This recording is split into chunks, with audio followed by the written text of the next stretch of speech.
तो संगवारी हो, जैसे कि मैं आप लोग बता रहे हूँ, धमाल कमाल माला माल फिल्म जो मनोज राजपूत के जेन है बवाल धमाल तो करे छे। आप मन जगह जगह में ओकर बैनर पोस्टर देखते छो। यहाँ एलईडी स्क्रीन से लेकर आप मन बड़े बड़े पोस्टर तक के 40 बाई 50 भाई आप मन 40 फुट के देखो कटआउट देख लो। सबसे पहले तो एक से पहले और भी कुछ फिल्म मन के कटआउट बने रही से 20 फीट 30 फीट के, लेकिन अब के बार ना कंपटीशन ऐसे चलत है जोरों शोर से कंपटीशन चलत है एक दूसरे के ऊपर।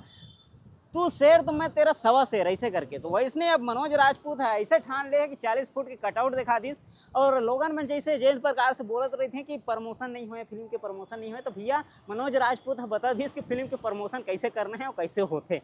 तो ऐसे सब फिल्म ला करना चाहिए, ये नहीं कहता हूँ, लेकिन यही प्रकार की पद्धति अगर सबके सब अपनाएं तो जरूर फिल्म कहीं ना कहीं एक ठो छाप छोड़ के ही जाए, कम से कम ओमन के अच्छा खासा कमाई करके ही दी। और जिन प्रकार से एकर प्रमोशन चलत है एलईडी स्क्रीन से लेकर के हर एक चीज में, बस में देख लो, ट्रेन में देख लो, और ना जाने कहाँ कहाँ आप मन देखियो, जे जगह में आप मन देखना चाहो वो सब जगह में ये चीज़ देखी। ये एकर जो कंटेंट है, एकर जो पोस्टर है, हर चीज़ आप मन देखे हो मिली। फिलहाल तो आप मन पोस्टर देखो, और पोस्टर में जो तो साथ में अपन हीरो है मनोज राजपूत जी, हीरोइन है ईशानी घोष, और साथ में और भी हीरोइन है इशिका यादव है। तो बहुत अकन के कलाकार मन है जिन ला आप मन यहाँ आके देख सकते हो थिएटर में, आप मन के नजदीकी सिनेमा घर में। फिलहाल तो हम श्याम टाकीज में देखने वाला है 9 फरवरी से। आप मन के नजदीकी सिनेमा घर में जाओ और देखो।